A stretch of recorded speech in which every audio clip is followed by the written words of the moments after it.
Y se los muestro por acá, porque hay que ir haciendo la distinción de cuando estamos trabajando con un inventario periódico y con un inventario permanente. Por acá esta es una de las páginas que trae el libro, que para mí es muy importante que la tengamos siempre presente, porque es bastante detallada y nos resume muy bien todas las posibles transacciones que vemos a la hora de resolver estos ejercicios y nos marca muy bien esas diferencias. Entonces, es importante que nos familiaricemos con esta página. No sé en el libro de ustedes qué número de página será. En el que tengo yo es la 190. En otro libro es la 200. Entonces, por ahí espero que la tengan en cuenta. Pero aquí se marcan muy bien las diferencias. Y por aquí también muestro el estado de resultado integral. Pero ¿cuál es la principal diferencia? Y creo que ustedes ya lo han estado repasando. Es que, Es que, ajá, ¿me lo puedes que decir? no hay, que no hay, bueno, en el periódico hay compras y en el permanente hay inventario. Ok, Y, exacto. y Ajá, como no hay adelante. compras, no hay devoluciones sobre compras ni esas cosas del inventario. Es correcto. Entonces los asientos van a ser diferentes en este caso. Y es porque en el sistema de inventario permanente, y como su nombre lo dice, también se le llama inventario permanente o perpetuo, el inventario se va a estar controlando de forma constante. Entonces usted en todo momento va a saber cuánto inventario tiene. ¿Y eso por qué sucede? Porque en los asientos siempre vamos a estar utilizando la cuenta de inventario. Entonces, cuando nosotros compramos inventario, en el sistema de inventario periódico no utilizamos la cuenta de inventario, pero en el sistema de inventario permanente sí. Entonces, aumentamos el inventario cuando compramos. ¿Qué pasa cuando vendemos? Cuando vendemos hay que hacer dos asientos. Uno para la venta común y corriente, ¿verdad? Registrar la cuenta por cobrar y la venta. Y el segundo asiento para reconocer esa salida de inventario. Ven que aquí disminuye el inventario al haber y reconocemos ese costo de ventas. En el sistema de inventario periódico, eso no lo hacemos porque al final del periodo hacemos un ajuste, que ese ajuste pues se los deben de aprender de memoria y involucra todas las cuentas que estamos utilizando en cada asiento. Involucra compras, fletes sobre compras. En el inventario permanente no. Lo que generalmente usamos es la cuenta de inventario por cada transacción. Entonces, por ejemplo, cuando pagamos un flete sobre una compra, ¿eso qué hace? Aumenta el valor de mi inventario. Por eso reconocemos al debe ese incremento en el inventario, porque va a sumar en la mayorización a nuestro inventario. Entonces, esa es la principal diferencia. ¿Qué similitud por acá tienen? Bueno, que en el sistema de inventario periódico hacemos este mismo asiento igual, solo que en el permanente disminuimos el inventario cuando vendemos y eso lo hacemos siempre. Importante porque puede ser un error común es el análisis del flete sobre ventas, porque muchas veces tendemos a asociarlo, bueno, va a ir al estado de resultados, a disminuir las ventas. No, hay que analizar qué es un flete sobre ventas. Si yo le estoy pagando a un transportista para que me deje esa mercadería, pues estoy incurriendo en un gasto. Entonces es ese análisis que por ahí vi en el video que lo dominaba, en el video de la sesión que tuvieron el día de ayer. Igual, en las devoluciones sobre ventas, esta es otra similitud, que el asiento de la devolución es el mismo con respecto a la cuenta de bancos y cuentas por cobrar cuando disminuye. Y esta es una contracuenta a las ventas que disminuye ese importe que vendimos anteriormente. La diferencia igual en este caso que nosotros hacemos el registro que conlleva disminuir o aumentar en este caso el inventario, porque si un cliente nos devuelve mercadería, tenemos que aumentar ese inventario porque él nos la está regresando. Entonces, esto es parte del repaso, digamos, de que tengan presente este cuadro que suele ser muy útil a la hora en que estamos desarrollando los asientos. Otro de las principales diferencias, ¿verdad?, que podemos analizar a la hora de que estamos haciendo este tipo de estados, cuando trabajamos con el inventario permanente, es que toda esta información sobre el costo de la mercadería vendida se reduce a un solo movimiento, que es el costo de ventas. Por el sistema, Por el sistema permanente, nosotros siempre sabemos cuánto es el costo de ventas. ¿Por qué siempre lo sabemos? Porque en cada ciento de venta, nosotros vamos a afectar el costo de ventas o registrar ese costo de ventas y esa disminución de inventario. Entonces, ese ajuste que hacíamos en el sistema de inventario periódico, ese ajuste sumamente grande donde incluíamos el inventario inicial, más las compras, más los fletes sobre compras para obtener esas compras netas, disminuíamos las devoluciones y los descuentos para obtener, bueno, sí, aquí están las compras netas, para obtener luego la mercadería disponible y después restar el inventario final para obtener el costo de ventas. O sea, toda esta parte en el inventario permanente lo tenemos que omitir porque en el inventario permanente ya lo conocemos. Y pues se resta las ventas netas y ya tenemos la utilidad bruta sobre ventas. Entonces, debería ser un poco más fácil y sencillo para nosotros hacer los ejercicios mediante el sistema de inventario permanente, porque si vemos el tamaño incluso del estado, uy, por aquí se puede visualizar, es un tanto más grande el estado por el sistema periódico que por el sistema permanente. Hasta acá, ¿verdad? Comprendemos esa diferencia principal con respecto al sistema permanente con el sistema periódico. Sí, entendido. Excelente, porque esto suele confundirnos un poco. Entonces, recordando, en el sistema permanente ya tenemos el costo de ventas y no hay que hacer ese ajuste con esos dos inventarios inicial y final, fletes y todo eso que hemos visto. Por acá que nos decía el ejercicio 27, están viendo todas mis pantallas, ¿verdad?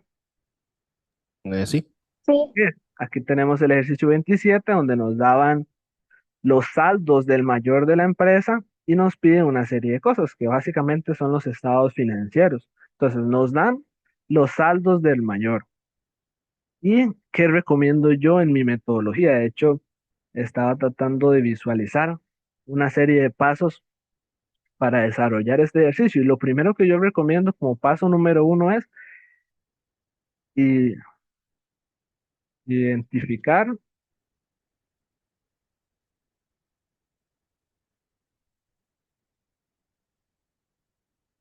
¿Qué me refiero con esto? Identificar la naturaleza de las cuentas, que necesitamos saber si en los saldos que tenemos ahí, si son activos, pasivos, ingresos, capital o gastos. Una de esas cinco clases de cuentas tenemos que identificarla. Entonces eso nos va a facilitar mucho el trabajo. Entonces vamos a analizar una por una y iremos identificándola, porque esto es una serie de saldos que nos van a servir para construir todo lo que se nos pide.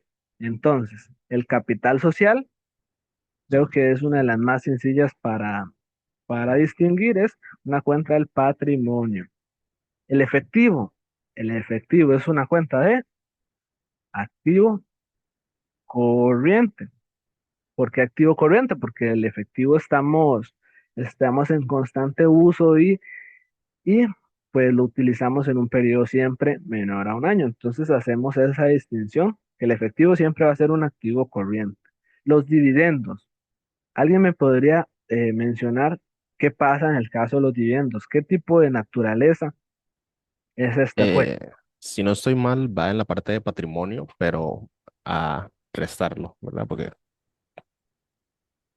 Es correcto, es una cuenta de naturaleza patrimonial, pero al ser una distribución de dividendos, está restándonos al patrimonio. Entonces sí, va a ser una cuenta patrimonial. La cuenta por cobrar es un activo corriente, eso lo identificamos bien. El inventario en este caso es un activo corriente, porque igual el inventario siempre lo estamos utilizando en nuestra operación, en nuestro periodo menor a un año, estamos en constante venta y compra de inventario, entonces es un activo corriente.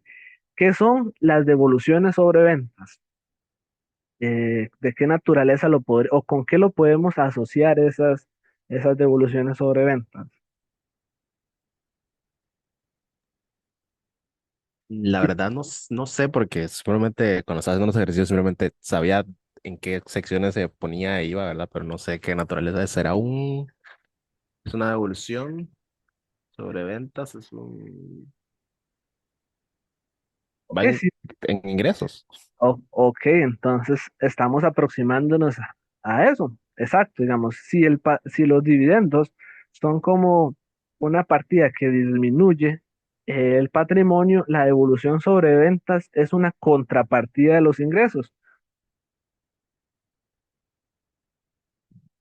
porque los está disminuyendo. Entonces, sí, las devoluciones sobre ventas en la sección del estado de resultado integral las encontramos disminuyendo las ventas. Entonces, podríamos decir que es una contrapartida de los ingresos. Estamos claros en identificarlo así. ¿Por qué es una contrapartida de los ingresos? Sí. ¿Ok? Sí, El terreno, sabemos que el terreno es un recurso que tenemos, es un activo, pero es no corriente. El edificio pasa lo mismo, es un activo no corriente porque lo tenemos ahí por un periodo mayor de un año para ser utilizado por la empresa. Las cuentas por pagar es un pasivo, pasivo corriente. La hipoteca por pagar a largo plazo es un pasivo no corriente. Y exactamente nos lo están diciendo por acá. Una hipoteca por pagar a largo plazo.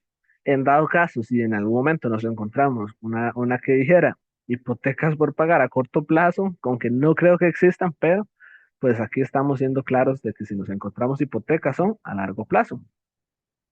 ¿Qué son los gastos por depreciación? Evidentemente un gasto. Aquí nos sería mucho más útil de una vez identificar si es un gasto de administración o un gasto de ventas. En este caso, la depreciación es un gasto de administración. Las utilidades retenidas es una cuenta de patrimonio, ¿verdad? Y el ingreso por intereses es un ingreso. ¿Qué es lo que pasa con este ingreso?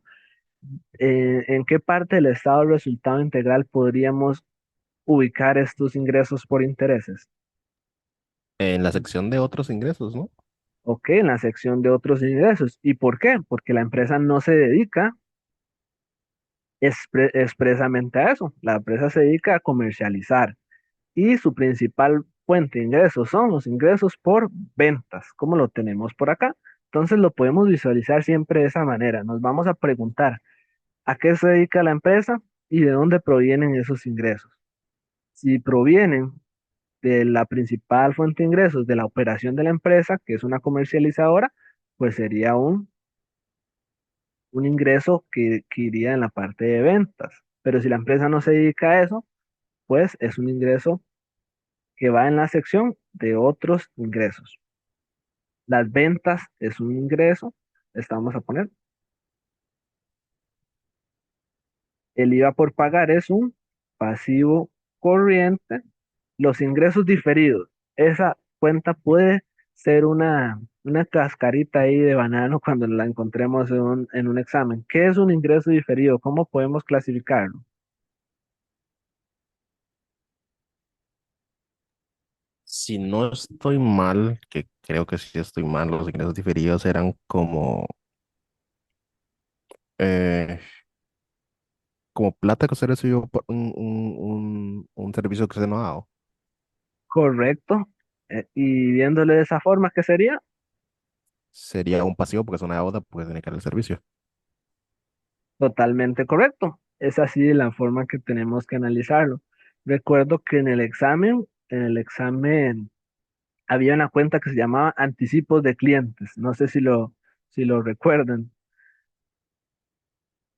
Que yo les decía, ¿qué es un anticipo de clientes? Bueno, el cliente nos está dando a nosotros un dinero, pero nosotros le hemos prestado el servicio aún. No se lo hemos prestado. Entonces tenemos con él una obligación. Y si tenemos una obligación con un cliente es un pasivo, en este caso, un pasivo corriente. Entonces el ingreso diferido es un pasivo corriente. El descuento sobre ventas es similar al que analizamos anteriormente, que disminuye el importe de nuestras ventas. El costo de ventas, ¿cómo podríamos clasificar ese costo de ventas? Bueno, evidentemente no es un gasto, aunque su naturaleza así es.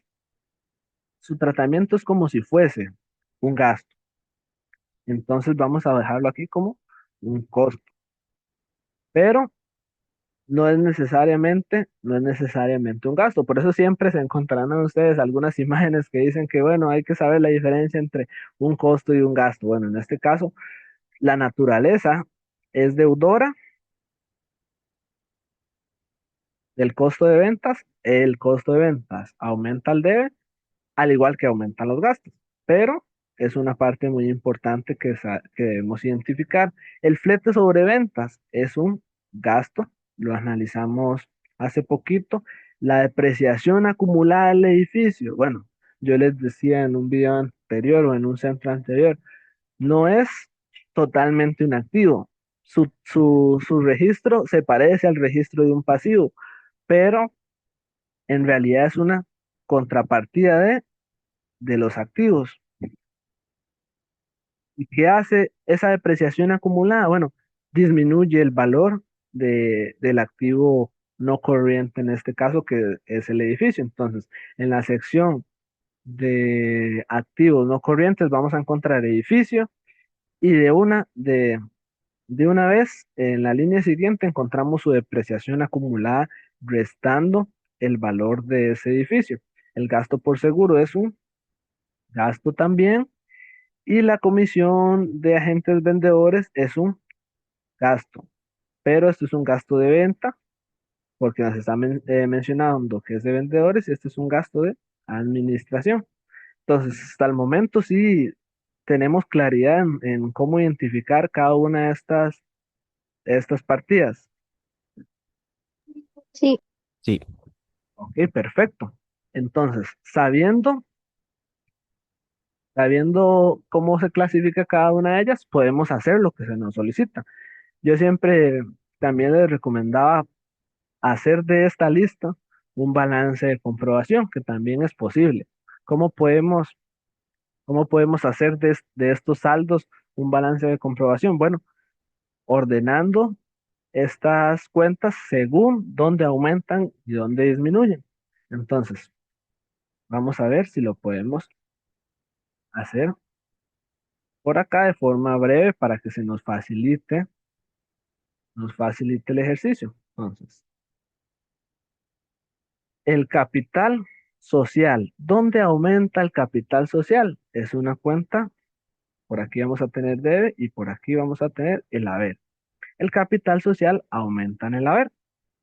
Entonces lo trasladamos. El efectivo. El efectivo aumenta en el debe porque es un activo. Y vamos a tratar de organizar esto de una vez entre activos, luego los pasivos, para que se nos quede de forma ordenada y se nos facilite poder luego realizar los estados. El efectivo es un activo corriente que aumenta el debe. El capital social es un pasivo, es un patrimonio, perdón. Dividendos declarados es una contrapartida de el patrimonio. Ese sí tiene saldo al debe porque lo que hace es disminuir las utilidades retenidas que tenemos por acá. Entonces dejamos su saldo al debe. Las cuentas por cobrar es un activo que aumenta el debe. El inventario es un activo que aumenta al debe. Devolución sobre ventas tiene un saldo igual al debe porque las ventas y los ingresos generalmente aumentan al haber. Y como las devoluciones sobre ventas lo que hacen es disminuir el valor de esas ventas, en este caso, su saldo es al haber. Terreno y edificio son saldos de naturaleza deudora, es decir, aumentan en el debe y cuentas por pagar es un pasivo. El pasivo aumenta al haber. Esto cada vez va tomando un poco más de forma. La hipoteca por pagar a largo plazo es un pasivo, aumenta al haber, los gastos al debe, las utilidades retenidas, va a ir, las utilidades retenidas va a ir aquí cerquita del patrimonio, del capital social, aumenta al haber, y aquí vemos que todo se va a ir organizando, todos los activos los estamos agrupando. Vamos a ver qué nos falta por acá en pasivos. Tenemos la hipoteca por acá. Al haber, ¿qué más de pasivos encontramos aquí? Estos ingresos diferidos es un pasivo que aumenta al haber. ¿Qué más tenemos de pasivos por acá? El IVA por pagar,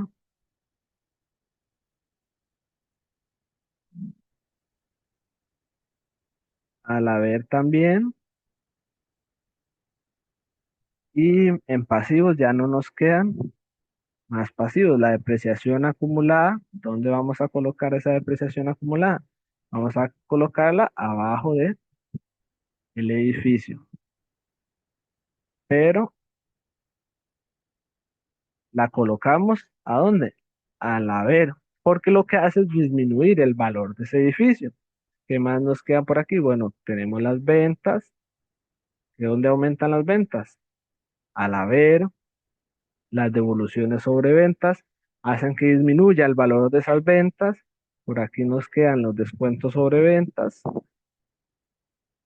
que aumentan su saldo es deudor porque disminuyen el valor de las ventas.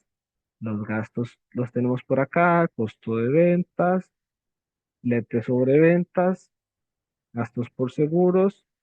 Todos estos son cuentas que aumentan al debe, los gastos, el costo de ventas, el flete sobre ventas, los gastos por seguros y los gastos por comisiones. Los ingresos por intereses es un ingreso que aumenta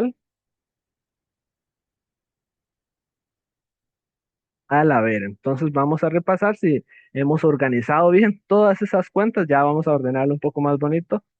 Todas estas cuentas las organizamos según dónde aumentan y dónde disminuyen. Efectivo, cuentas por cobrar al debe, terrenos, edificios, depreciación, cuentas por pagar, ingresos diferidos, hipoteca.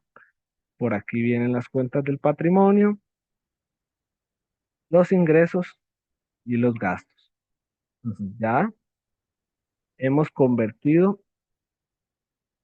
esos saldos en un balance de comprobación. ¿Y qué tiene que ocurrir acá? Que la suma de todas la columna del debe ser igual a la suma de las que están en el haber. Entonces, si en alguna práctica nos presentan unos saldos por acá y en la información que nos piden nos dicen que realicemos un balance de comprobación, lo que hicimos en este caso fue esto, organizar las cuentas según dónde aumenta eh, los activos, los pasivos, el capital, los ingresos y los gastos. Hasta acá, esto no nos lo pedían, pero van a ver que ha sido muy útil. Hasta acá estamos bien con esto, dónde aumenta y dónde disminuye cada una de estas cuentas, Sí. ¿ok? Porque esto se nos va a facilitar lo que vamos a hacer a continuación. Entonces, ahora sí. Nos piden realizar el estado de resultado integral y nos dicen cómo está sujeta la empresa a cuál tasa impositiva, que es un 10%. Entonces vamos a comenzar con el estado de resultado integral. ¿Qué elementos siempre son necesarios a la hora de identificar el estado? Bueno, el nombre de la empresa, que en este caso es empresa comercial.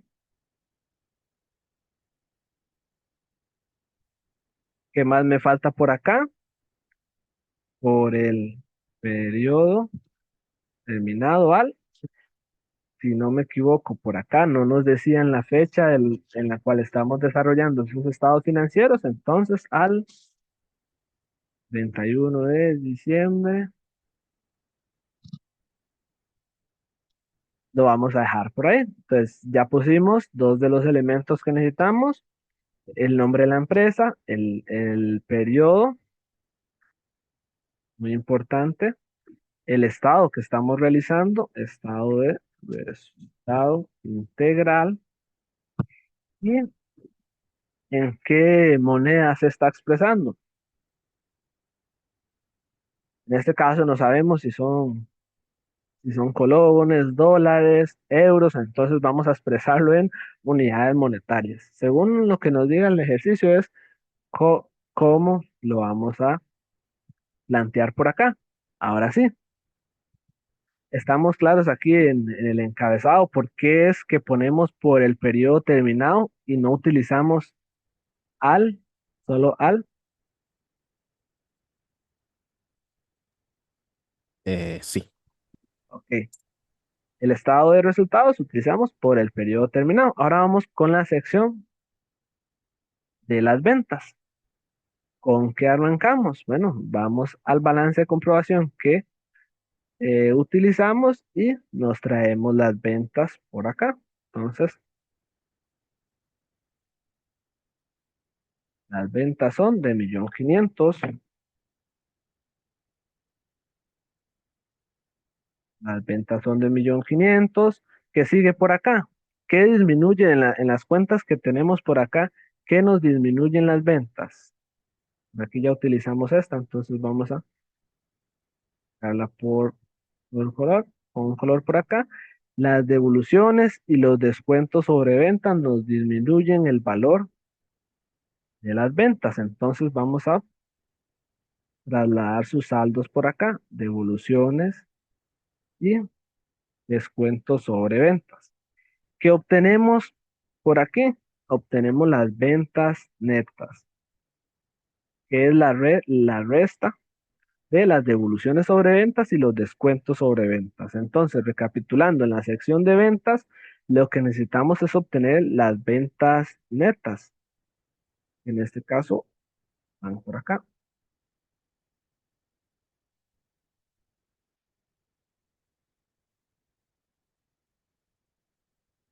Las ventas netas. Y ahora seguimos con el costo de ventas. Aquí no tenemos que hacer aplicar aquella fórmula donde utilizamos las compras más las fletes sobre compras menos las devoluciones sobre compras. Acá solo nos traemos del balance de comprobación el saldo del costo de ventas, que lo tenemos por acá. ¿Y qué obtenemos aquí? La utilidad bruta sobre ventas, que es la resta de, a las ventas le restamos el costo de ventas y ya obtenemos la utilidad bruta sobre ventas. Por acá todo bien, Sí. ok. Ahora seguimos con la sección de gastos de operación. Se van a restar todos los gastos de operación. ¿Qué se compone de esos gastos de operación? De los gastos administrativos y de los gastos de ventas por acá. Entonces vamos a trasladar esos gastos. Dentro de los gastos administrativos, ¿cuáles tenemos? Bueno, por acá tenemos el gasto por seguros y el gasto por depreciación. Entonces, vamos a traerlos por acá. Tenemos el gasto por depreciación y el gasto por seguros desde la parte administrativa. Entonces, el gasto por depreciación es de 63 y el gasto por seguros es de 84.600. Y ahí tenemos el total de gastos de operación. Ahora bien, ¿qué nos quedan? Los gastos de ventas.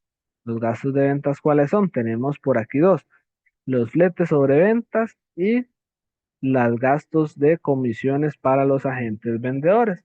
Entonces, los traemos para el estado de resultados.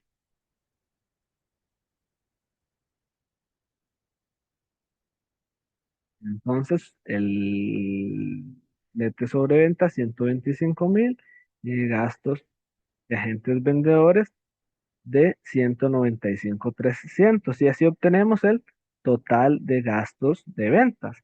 ¿Cuál es el total de gastos de operación? Bueno, la suma de ambos gastos, de los gastos de ventas y de los gastos de administración y así obtenemos el total de gastos de operación. Ahora bien, por aquí teníamos la utilidad bruta sobre ventas y a esa utilidad bruta sobre ventas le restamos los gastos de operación y obtenemos la utilidad de operación. Hasta acá estamos bien con esa utilidad de operación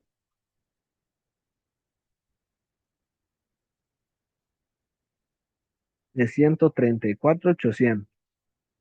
Ahora bien, nos falta los otros ingresos u otros gastos si existieran. Entonces, vamos a ver dentro del estado de el balance de comprobación que tenemos por acá, teníamos otros ingresos por intereses por 50.000. Entonces, en la sección de otros ingresos, ingresos por intereses por 50.000.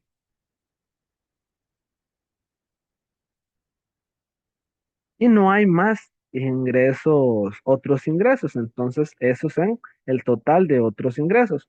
Ahora bien, vamos a obtener la utilidad antes de impuesto de renta. Esa utilidad antes del impuesto de renta es a la utilidad de operación le restamos la utilidad de operación, le restamos o le sumamos en este caso los otros ingresos. Si hubiese otros gastos en esta sección, se restan también para obtener la utilidad antes de impuestos sobre la renta. Nos decía el ejercicio que la tasa de impuestos era de 10%. Entonces sacamos el gasto por impuesto de renta, que es el 10% de la utilidad antes de impuesto de renta y obtenemos así la utilidad neta del periodo. Y es así que realizamos ese estado de resultados. En este estado de resultados, ¿hay alguna duda?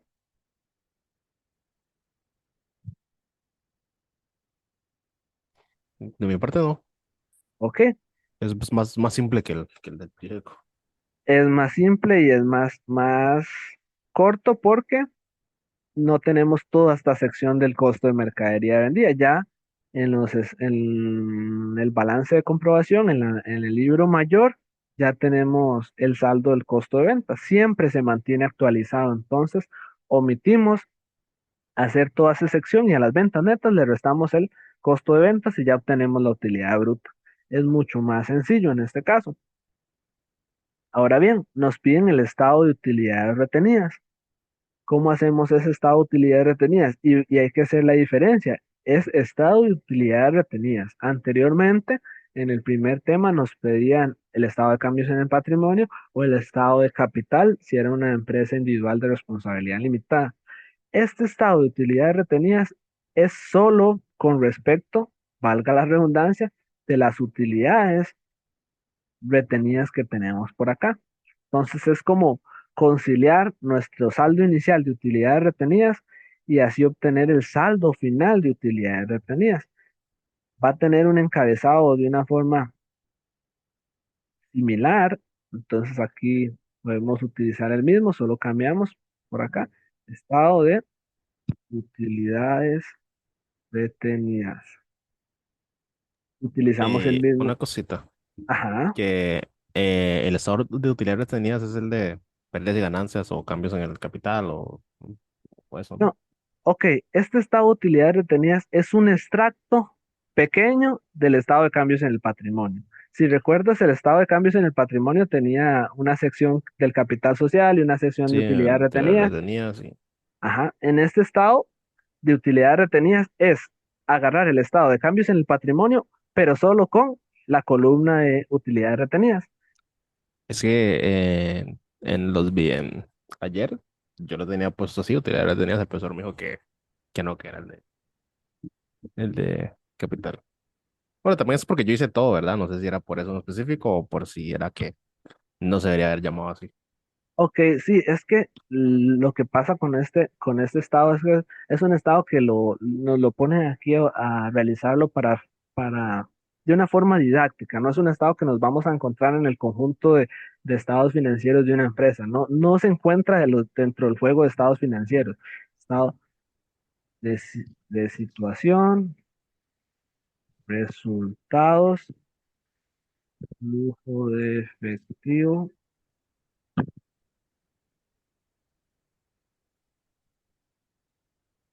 Este es el conjunto de estados financieros completos. El estado de utilidades retenidas no se encuentra dentro de este conjunto completo de estados financieros. Las utilidades retenidas es una parte del estado de cambios en el patrimonio. Entonces no lo vamos a encontrar en los estados financieros de una empresa como estado de utilidades retenidas.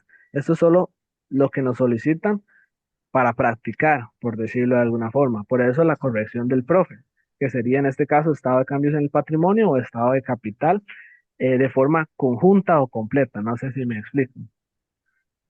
Ok. Sí, sí, es que sí, sí yo había entendido que lo que se buscaba eran las utilidades, pero como el profesor me había dicho que no sé, es que era mal llamado así, que no era así, entonces, bueno, Es correcto. Bueno, ya queda menos de un minuto, entonces voy a mandar un nuevo enlace para terminar lo que nos queda por acá, que no es mucho. ok, perfecto.